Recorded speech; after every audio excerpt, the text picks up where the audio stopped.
اعوذ باللہ من الشیطان الرجیم، بسم اللہ الرحمن الرحیم۔ عزیز طلباء و طالبات، آپ کے لیے یہ دوسری کلاس ہے۔ ابھی پہلی کلاس مرکب اضافی کے عنوان سے پہلی کلاس کا آغاز ہو چکا ہے گرامر میں، قواعد میں۔ اب دوسری کلاس ہے۔ دوسری کلاس میں آپ کو نثر میں دروس من القرآن الکریم، قرآن کریم سے چند اسباق کے تحت آپ کو 4 سورے ہیں۔ اب سال اول فرسٹ ایئر میں بھی آپ لوگوں نے 4 سورے پڑھے تھے۔ کیا وہ 4 سورے آپ لوگوں کو یاد ہے؟ کی تفسیر، ترجمہ؟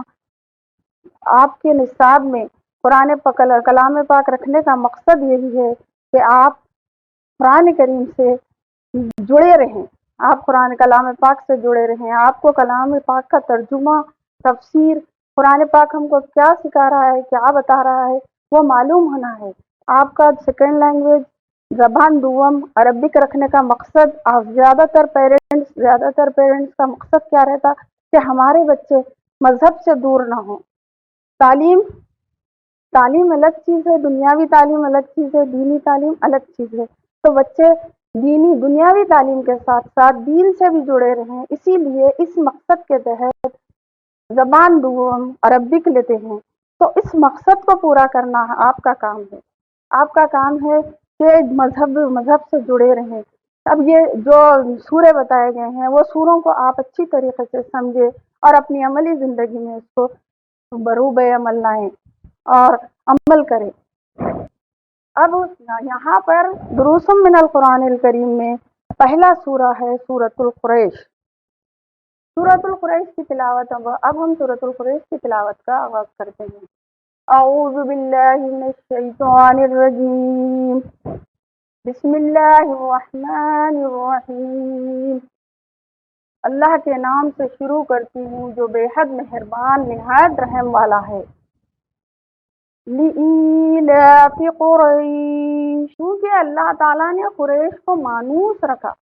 For the mutual goodwill affection of قریش، إِيلَافِهِمْ رِحْلَةَ الشِّتَاءِ وَالصَّيْفِ، یعنی جاڑے اور گرمی میں تجارت کے سفر سے مانوس رکھا۔ On account of their journey together in winter and summer، فَلْيَعْبُدُوا رَبَّ هَذَا الْبَيْتِ، تو اس نعمت کے شکریہ میں ان کو چاہیے کہ اس گھر کے مالک و پروردگار کی عبادت کریں۔ So they shall worship the Lord of this house، الَّذِي أَطْعَمَهُم مِّن جُوعٍ وَآمَنَهُم مِّن خَوْفٍ، جس نے ان کو بھوک میں کھانا دیا اور خوف سے امن دیا۔ He who provides them with food against hunger and with security against fear۔ تو بچوں یہ تو ہوا اس کی تلاوت کلام پاک اور اس کا ترجمہ۔ اب اس میں کیا مضمون بتایا جا رہا ہے، کیا بولا جا رہا ہے، اللہ تعالیٰ کیا آپ کو کہنا چاہ رہا ہے، اس میں کیا فرما رہا ہے اللہ، اس کی تفصیل میں اب ہم جاتے ہیں۔ اس میں اللہ تعالیٰ اس سورہ میں اللہ تعالیٰ قریش کے اوپر اپنے انعامات و اکرامات کا ذکر فرما رہا ہے۔ قریش کیا ہے آپ کو معلوم ہے؟ قریش ایک قبیلے کا نام ہے۔ قریش حضرت صلی اللہ علیہ وسلم جس قبیلے میں پیدا ہوئے اس قبیلے کا نام ہے، اور چاروں خلفائے راشدین اور بڑے بڑے صحابہ اکرام بھی اسی قبیلے سے تعلق رکھتے ہیں۔ تو اس قبیلے کو اللہ تعالیٰ نے ابتدائی سے بہت سے انعامات و اکرامات سے نوازا ہے، اور کعبے کی خدمت کا شرف بھی انہیں حاصل تھا۔ اسی لیے عرب کے تمام لوگ ان کی بے حد عزت کیا کرتے تھے، اور اسی لیے ان کو تجارت میں بہت فائدہ ہوتا تھا۔ تجارت کے لیے یہ لوگ تجارتی سفر جاڑے میں یمن کے لیے یمن کا سفر کرتے تھے، اور گرمیوں میں ملک شام کا سفر کرتے تھے اور اس تجارت میں انہیں بہت منافع حاصل ہوتا تھا۔ اللہ جی تو اللہ تعالیٰ یہ آگے یہی فرما رہا، آگے تیسری آیت میں یہی فرما رہے ہیں کہ ان کو چاہیے کہ اللہ تعالیٰ یہ جو انعامات ان کے اوپر نازل کیا، انعامات دیا، تو اس انعام کے اکرام کے شکرانے میں ان کو چاہیے کہ بتوں کی پوجا کے بغیر بتوں کی عبادت پرستش کے چھوڑ کر اللہ تعالیٰ کی ایک خدا کی عبادت کریں۔ خادم ہونے کی وجہ سے تمام عرب کے لوگ ان کی بڑی عزت کیا کرتے تھے، اسی وجہ سے وہ لوگ امن چین کی زندگی گزار سکتے تھے۔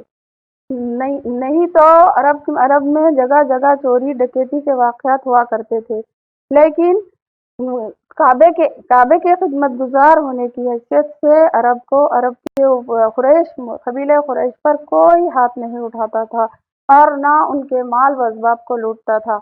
اسی وجہ سے اللہ تعالیٰ فرماتا ہے کہ دیکھو تم اس گھر کے فیض کی وجہ سے تم کو کتنی آسانی اور سہولت حاصل ہوئی کہ تم آرام سے چین سے اپنی روزی کماتے ہو اور سکون سے رہ سکتے ہو۔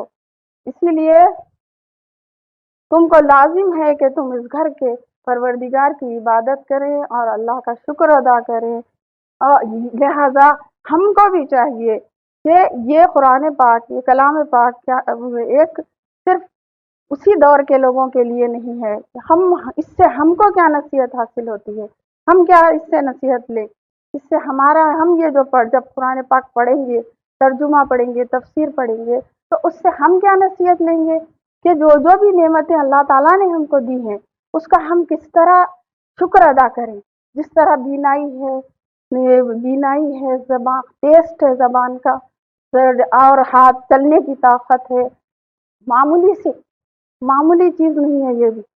اگر اس میں کسی چیز میں بھی اگر کچھ کمی آ گئے تو انسان کو بہت تکلیف ہوتی ہے، بہت نقصان ہوتا ہے۔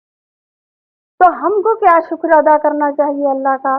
اللہ تعالیٰ نے ہم کو اتنی نعمتیں عطا فرمائی تو ہم کو پابندی سے نماز پڑھنا چاہیے، اللہ کی فرما برداری میں رہنا چاہیے، اللہ تعالیٰ کے احکام کی پیروی کرنا چاہیے، برائیوں سے بچنا چاہیے، گناہوں سے بچنے کی کوشش کرنا چاہیے، نماز کو وقت پر پابندی سے ادا۔ ہاں تو طلباء و طالبات، میں کیا بتا رہی تھی کہ آپ لوگ اپنے کردار، اخلاق و کردار کو قرآن سے اپنے اخلاق و کردار کو سنوارے، اور قرآن پاک کو صرف پڑھے، سلیبس کی حد تک نصاب میں ہے، پڑھے، ایگزام دیے، پاس کر دیے، پھر پاس ہو گئے، وہ نہیں، یہ مقصد ختم ہو جاتا ہے۔ اب آپ کا یہ جو مقصد سے یہ قرآن پاک، کلام پاک کو نصاب میں شامل کرنے کا جو مقصد ہے، وہ مقصد کو پورا کریں۔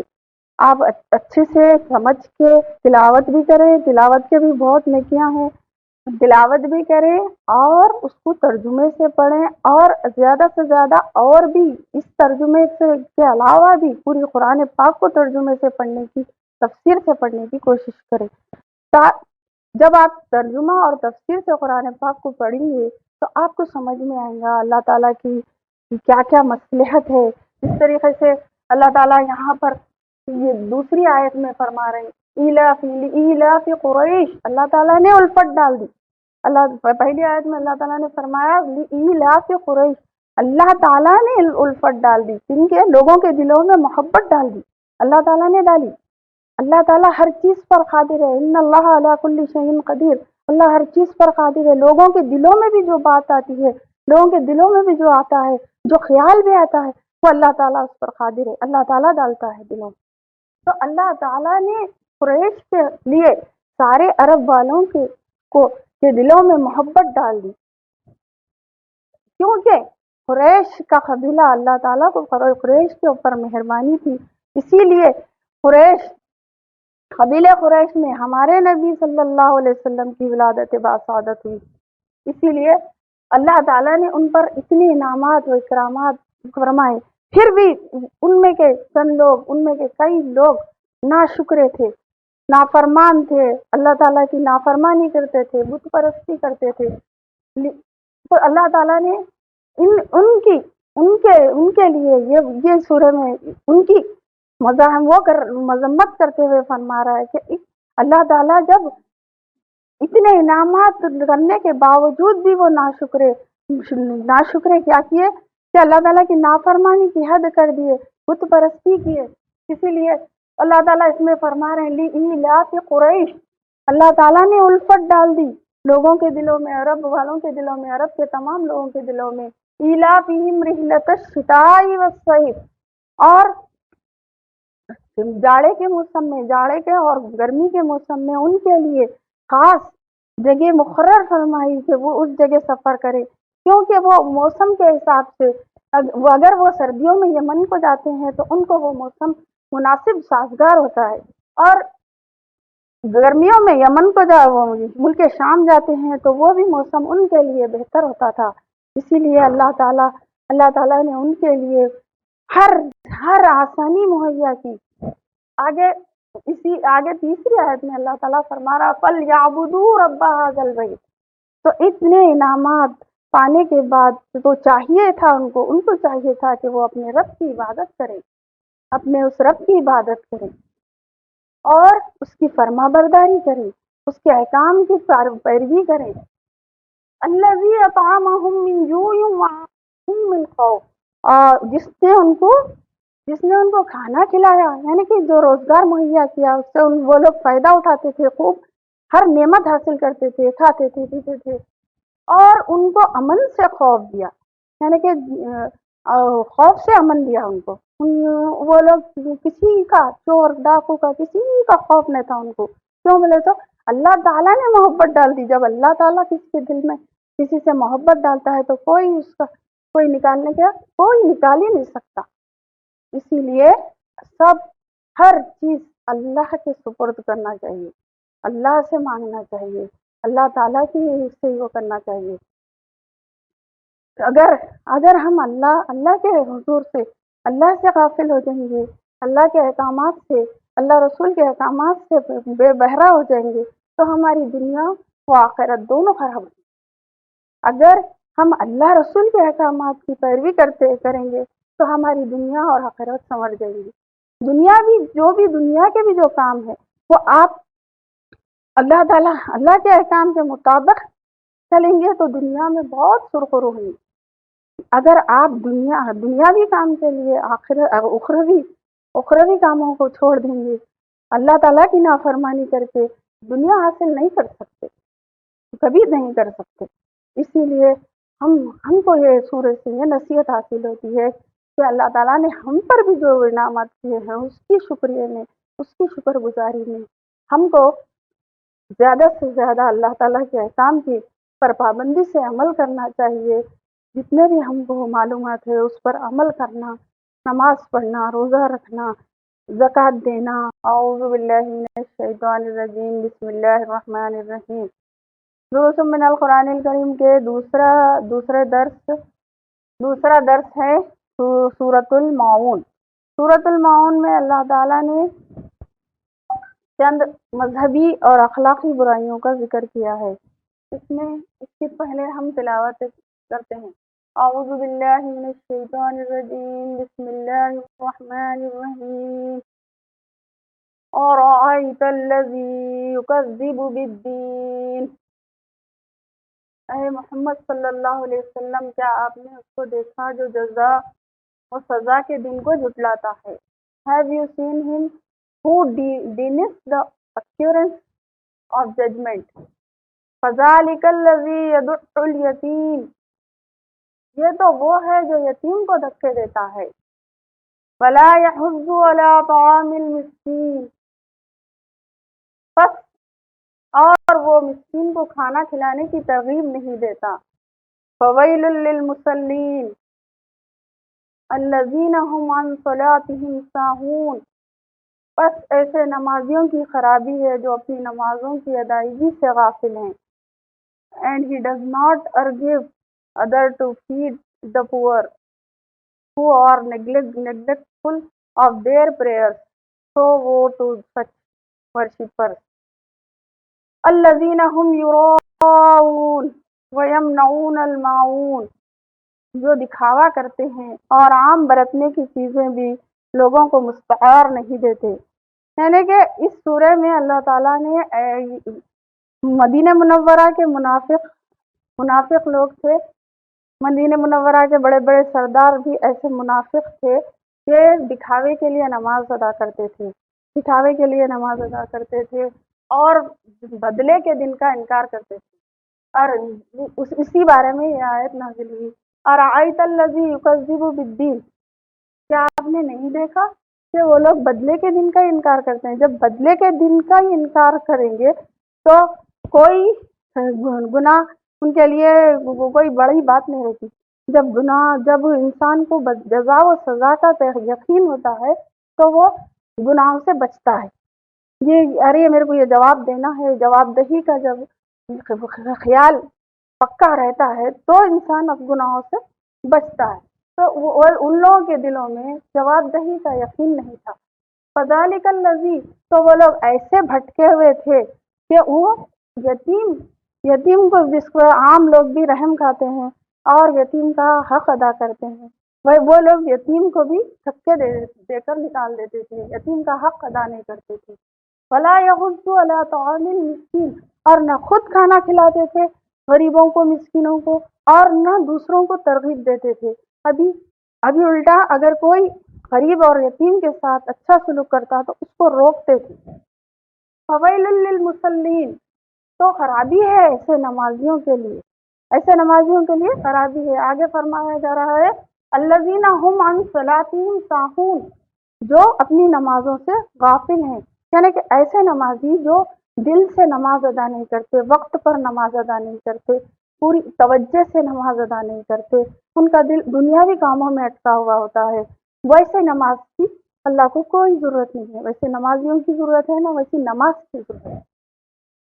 الذین هم عن صلاتهم ساہون، جو اپنی نمازوں سے غافل ہیں. یعنی وہ لوگ نماز تو پڑھتے ہیں لیکن ان کا دل کہیں اور رہتا ہے.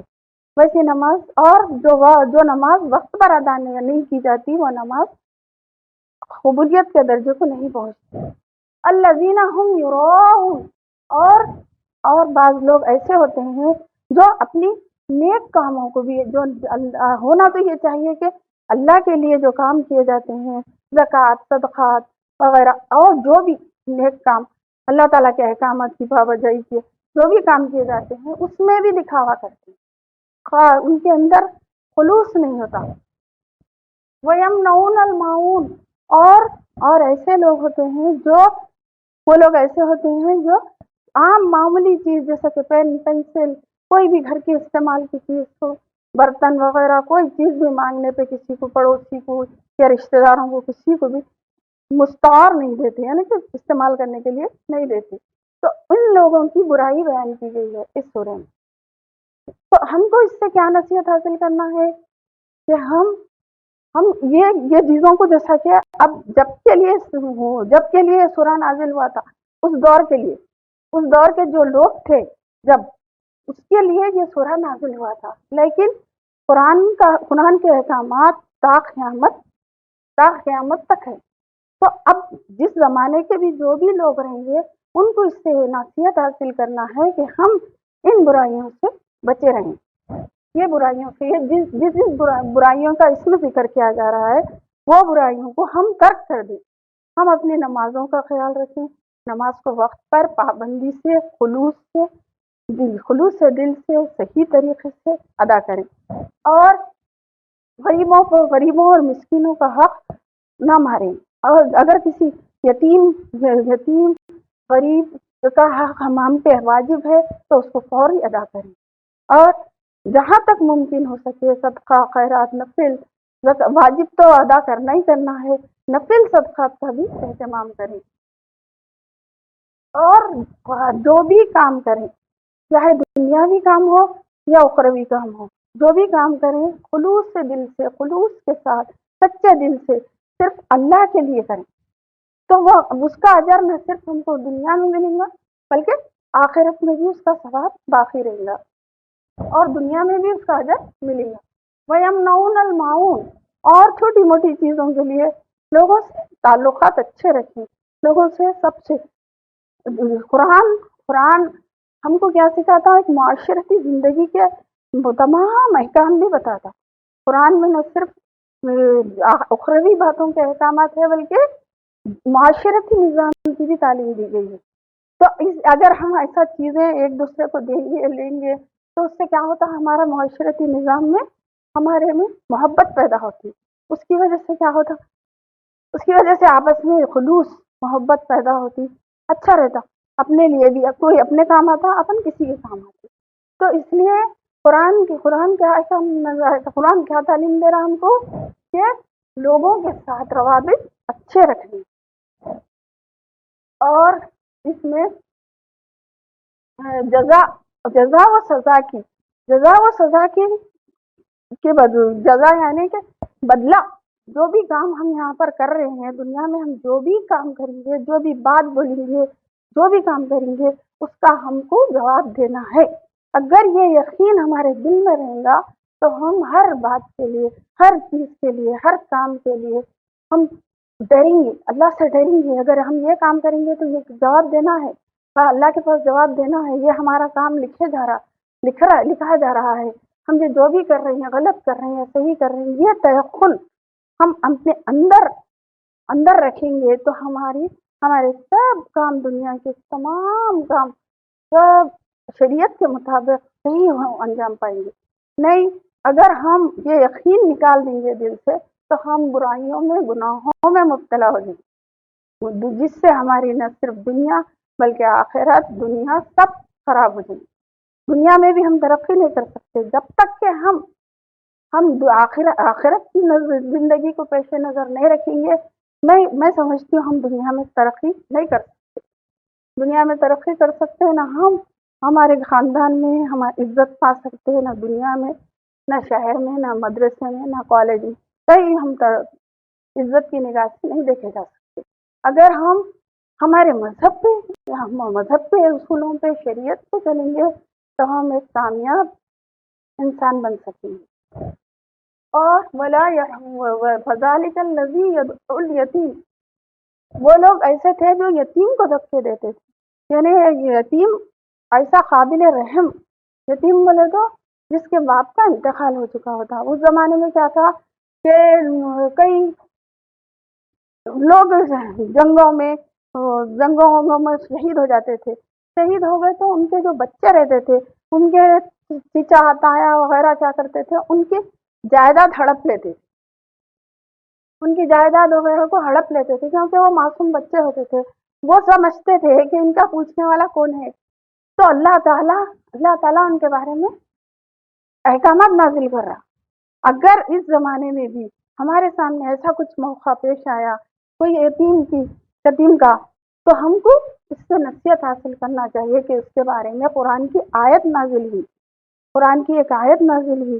تو جب قرآن کی ایک آیت نازل ہوئی تو اس کے بارے میں کتنی سخت تاکید ہے وہ سمجھنا چاہیے. ہمیں سمجھ کے ہم اپنے کام کو انجام دینا چاہیے. ہمارے کیا فرائض ہے یہ سوچنا چاہیے اس بارے میں. اور کھانا کھلانے کے بارے میں، غریبوں کو اور مسکین کو کھانا کھلانے کے بارے میں کتنے بھی ایک آیت نازل ہوئی.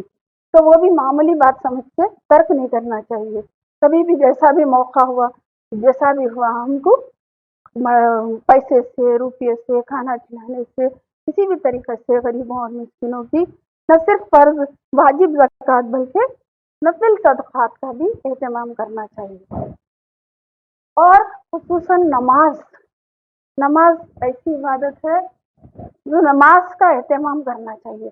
نماز کو اپنے وقت پر ادا کرنا، اور نماز کو لاپرواہی سے، زبردستی سے ایسا نہیں، پورے اہتمام کے ساتھ، نہ صرف اس کے پورے احکامات معلوم کرنا، اس کی پورے شرائط معلوم کرنا، شرائط نماز، ارکان نماز سب معلوم کر کے پوری شرائط کو ملحوظ رکھتے ہوئے خلوص سے دل کے ساتھ نماز جیسا فرض ادا کرنا چاہیے. اور کسی بھی کام میں اسی لیے ایک حدیث شریف ہے، بخاری شریف کی پہلی حدیث مبارکہ ہے، انما الاعمال بالنیات، تمام کاموں کا دار و مدار نیتوں پر ہے. اگر ہماری نیت خالص ہے، ہم صرف اللہ کے لیے کوئی کام کر رہے ہیں، جو بھی دنیاوی کام ہم